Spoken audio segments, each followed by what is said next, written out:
Congressman Dan Goldman is in an intense face-off with Brad Lander to continue representing voters in Brooklyn and Manhattan.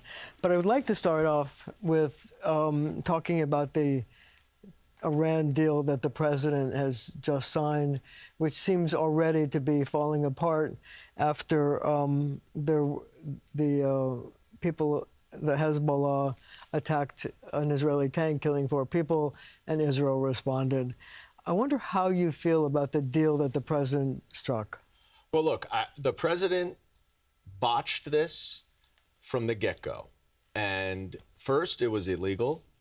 It should have come to Congress. And it's important to come to Congress because he would have had to bring justification and a plan. He never brought the American people along with him. He never explained his objective. He didn't have an objective. He didn't have a strategy. He was not prepared. So he got us into a terrible, terrible mess that, in addition, had such dramatic consequences on every American, with gas prices shooting up and inflation rising. So he got us into this mess, and now there's no good way of getting out of it. And how what about he's trying to do how about the deal that he's struck? Is that a way to get out? It's not a good way. It puts us in a much worse situation than we were before the war. Why? In addition to all of the death and destruction and all of the economic devastation that he has brought on people who already were suffering so much from his terrible policies. But how about his agreement that if they come up with this deal where they can take away the nuclear capabilities and the uranium from the Iranians, that he will free up money that has been withheld and give, I think I read it, as much as $300 billion to the area to rebuild. Is that a good idea, a bad idea? I'm not putting any faith in this memorandum of understanding. There's 60 days to negotiate a final agreement. Let's see what happens. But remember, this president ran on a platform of no more wars. When he started realizing that all of his economic policies, all of his domestic policies, his immigration dragnet, and the Epstein files that were really starting to encircle him were causing him so many problems, all of a sudden he became a war president. And he started going to Venezuela, he started going to Iran. He has bungled everything that he's done. And Marcia, I will tell you, just seeing him recently, I don't know that he is well. I think there's something wrong that is much deeper than what we are seeing. You think he has some disease, or he's just, he celebrated his 80th birthday? Is there a... I don't know, but he's falling asleep everywhere, including in the middle of, loud events. And it's it's dangerous right now to have him at the helm of the most powerful military in the world. I guess for a number of people, the question is, what about Israel, which seems to have been left out of this negotiation? And Vice President Vance warning Israel that President Trump, is the only world leader who still supports Israel. Is Israel in danger of being left with nobody in their corner? Look, we'll have to see what happens. I think there's always a lot of rhetoric that comes from it. But what I think is important, Marcia, is to remember that, and I see this from my voters and friends and neighbors when I'm talking to them, they are worried about the everyday consequences of this dreadful administration that has yanked away health care, that has taken food benefits away, that has helped to jack up rent prices. That's what people are really struggling with. That's what I've been focused on dealing with over the last 3.5 years. And that's what I have a real plan to tackle when we take back the majority in January. So I was at a rally Thursday night with Bernie Sanders and the mayor, and they were talking about the fact that they think that the Democratic Party has to change and represent more working people. I wonder how you feel about that. Do you think that the Democratic Party that you are a member of needs to change to adapt to the new times? Well, I can speak for myself, and I'm incredibly proud to have almost all of the working families and communities in this district supporting me. I have nearly every single one of the 31 NYCHA Tenant Association presidents. I have the overwhelming majority of unions, 20 unions who are supporting me. I have Planned Parenthood, Sierra Club, Brady Action PAC. I have the community leaders in Chinatown and in Latino communities. I have been representing these working families. I've been showing up, I've been delivering for them, and that's why they're supporting me in this race. I agree we need to advocate much more aggressively for our working families. That's what I have been doing, and that's what I am prepared to do by making billionaires pay their fair share so that we can pay for programs like universal child care, which is absolutely essential and will revolutionize the lives of so many working families. So when your opponent, Brad Lander, was on the show a couple of weeks ago, he called you a corporate Democrat and said that you're not taking on special interests. I wonder if you'd like to respond to that. Well, I don't know what that means. All I know is that I have a bill that is called the Robin Hood Act that has interest and support from Republicans that would make Jeff Bezos, Elon Musk, who pay almost no tax, and people like them, actually pay significantly more in tax because our system is rigged, it's unequal, and I'm trying to address that. I also don't know what it means when I have all of these unions, when I have all of these working class communities, when I have all of the public housing residents supporting me. I don't know what a corporate Democrat is, but what I can assure you and all of the viewers is I'm beholden to no one. And I do what is in the best interest of my constituents and my neighbors, as well as maintaining my own moral integrity. You will never hear me say something and then flip and say something else. And unfortunately, my opponent has been doing that frequently. So these are buzzwords to avoid talking about the actual job and the actual substance. I've been doing the job for 3.5 years.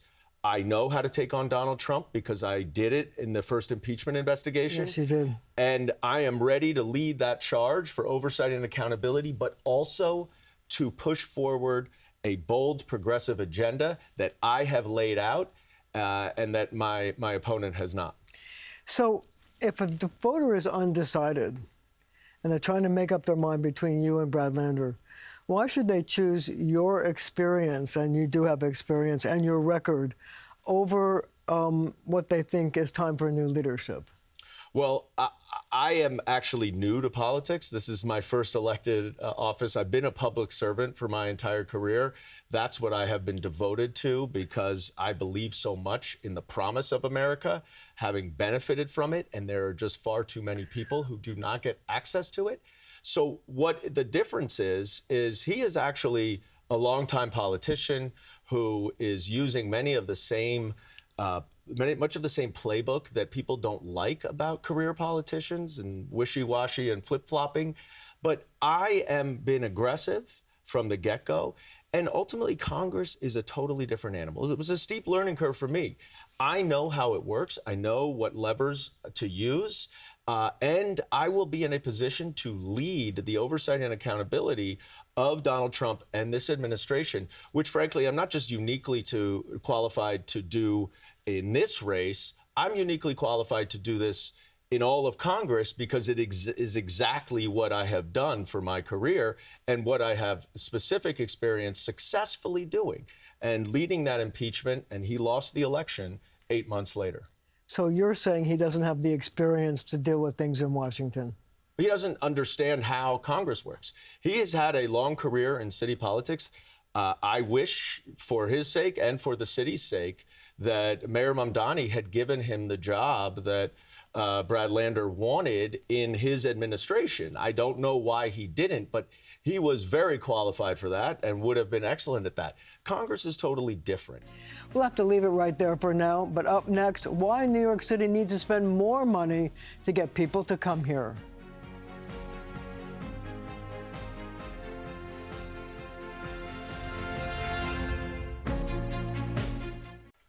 We are back with Congressman Dan Goldman, who I have to say is wearing the coolest sneakers that everybody is going to be jealous of. They have the Knicks colors, they're orange with blue swirls. I'm telling you, everybody's going to want to have your Joe Cool sneakers. But I want to ask you a question. Brad Lander is your opponent. Do you think he was a good controller?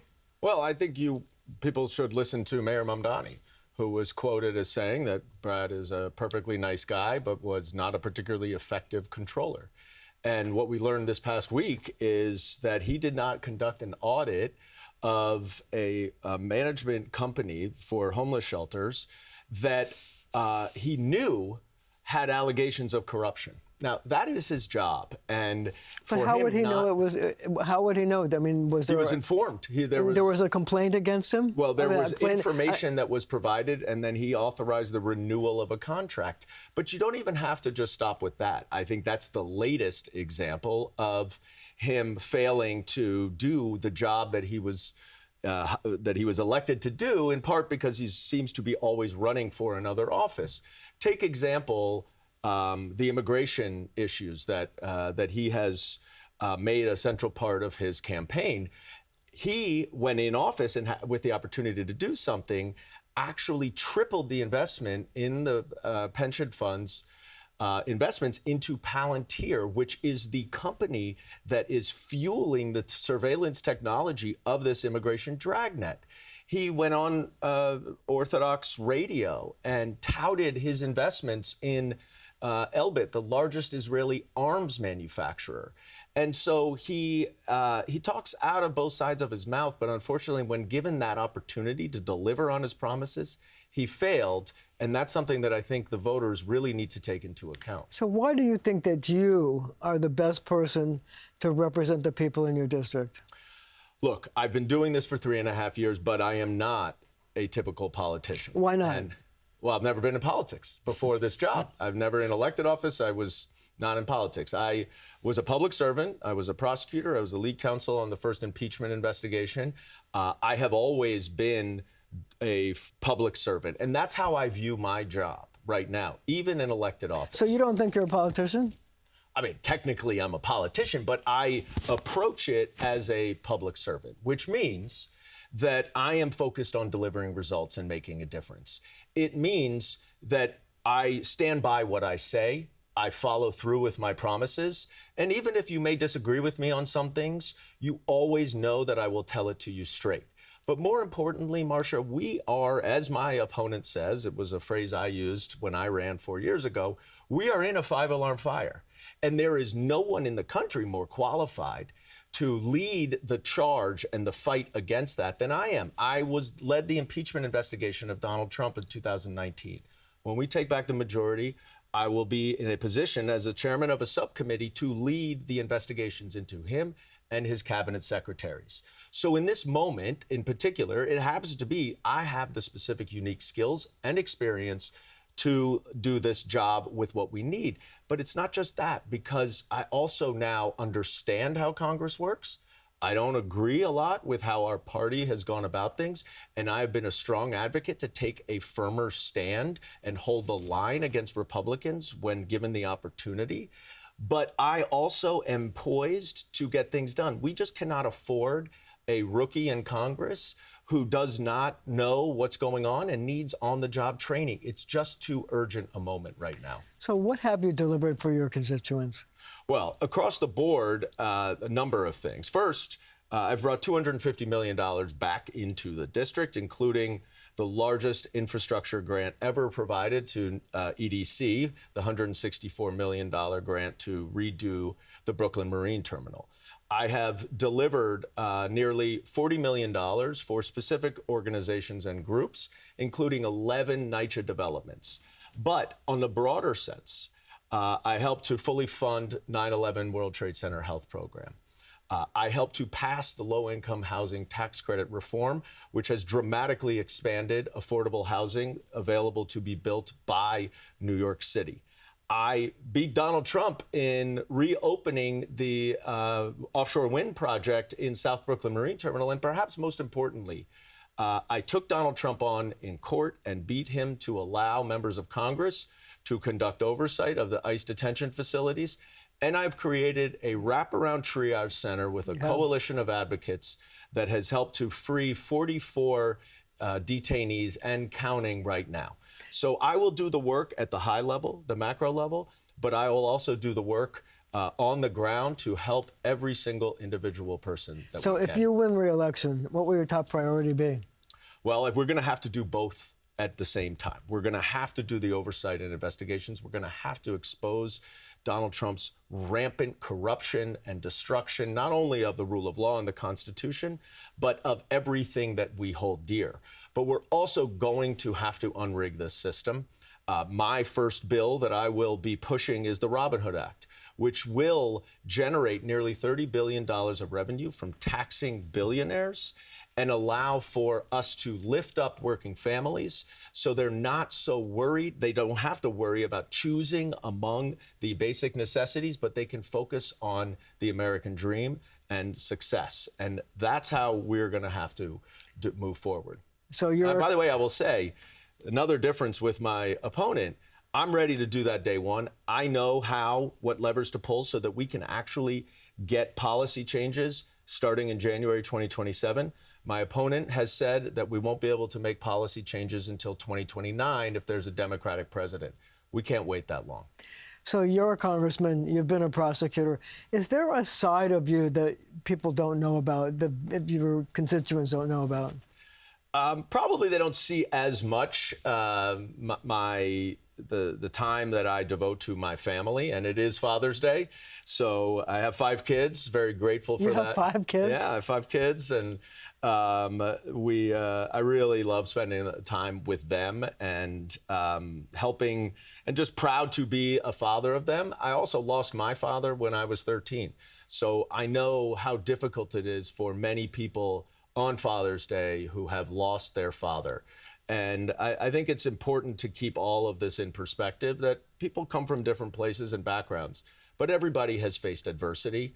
And it's the work that people do and the record that they have that really guides things and guides how people act. And I'm proud of my record. My life experience has informed me, and I'm proud to advocate for the people in this country who need access to the American dream that my family has been so lucky to have. So what's your favorite thing to do with your kids?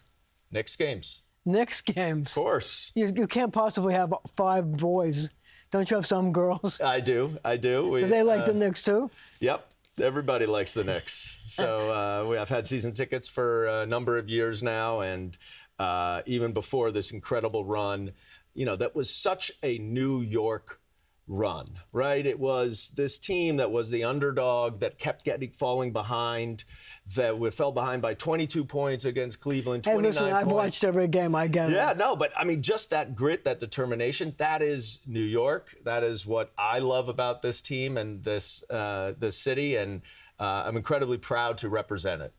So it seems like there's a lot of division in the Democratic Party. Why do you think it'd be important to have a united Democratic Party coming out of these midterm elections? Well, let's be real here. The enemy is Donald Trump, the person who is destroying everything that we hold dear in this country, who is using the office of the presidency as a personal corruption and vendetta machine, is Donald Trump. It is part of the reason why all New Yorkers are suffering more, except for those at the very, very top. And so if we're fighting within and amongst ourselves, we're just helping Donald Trump. And ultimately, there are some disagreements. There's very few disagreements in the Democratic Party on ideology and what the problem is. There are some policy disagreements on how to get there. But if we're focusing on the policy disagreements within our party, rather than on fighting what we all agree is horrific from Donald Trump, we're losing. And that's part of the reason why we lost the last election, and why we need to make sure that we are focused on winning, because we can't get anything done. It doesn't matter what you think the solution is. We will not get anything done unless we win the majority in the House, the majority in the Senate, and the presidency. That's how I approach this job, is as a unifier, a bridge builder, as somebody who is going to try to use my creative, aggressive background as a prosecutor to bring people together, to get Republicans on board, whether by sort of brute force and public pressure or in other ways. But in Congress, and this is different than the city council and the city government, everything has to be bipartisan.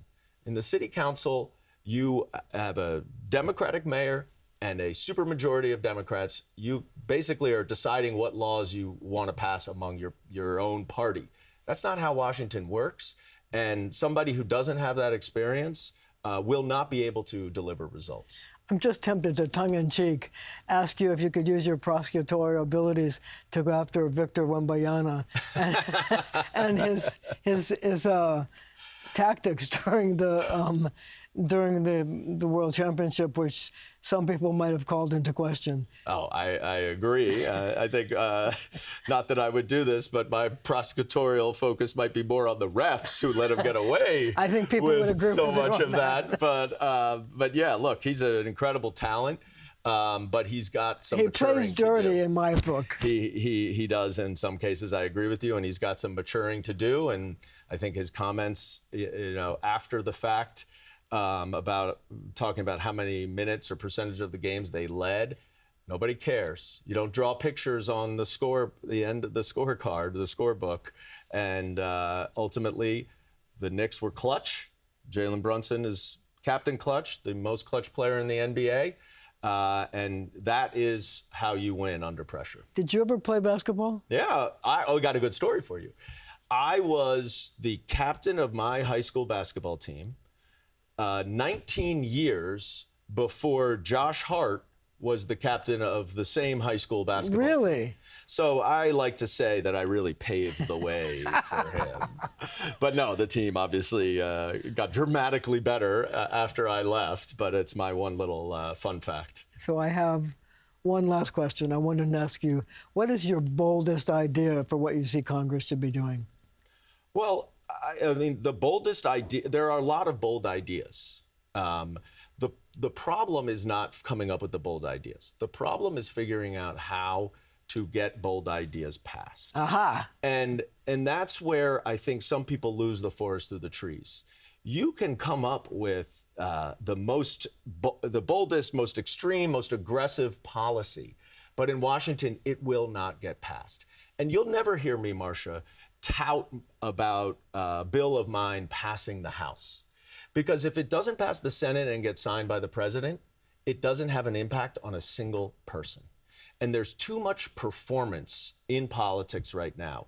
There's too much press releases, press conferences, saying the right things. And there's too little of figuring out how to deliver results and find solutions. That's what I'm all about. That's what I've been doing, and that's what I will do. And I'm proud of the record I have had thus far, and I'm really excited to be in the majority now with my understanding of how Congress works, to be able to pass the bold agenda like the Robin Hood Act, like universal child care, which I think has a real chance. Women's Health Protection Act. We're going to put pressure on those Republicans to say no in the Senate, and they're going to have a hard time doing that. Universal child care, great for families, great for kids, but it's also good for the economy long term. That's an argument that appeals to Republicans. Renewable energy, I want it because of the climate benefits. But it's also America first, energy independence, American jobs, American manufacturing, lower energy prices. This is all what they talk about. So I am trying to figure out the sort of vectors that the policies that we Democrats want that will help lift up all Americans can get support from Republicans, which may be entirely different. But that's sort of the analytical background I bring from being a prosecutor, and I'm excited to lead on doing that. Congressman Dan Goldman, thank you for joining me. Thank you. And thank you at home for joining me as well.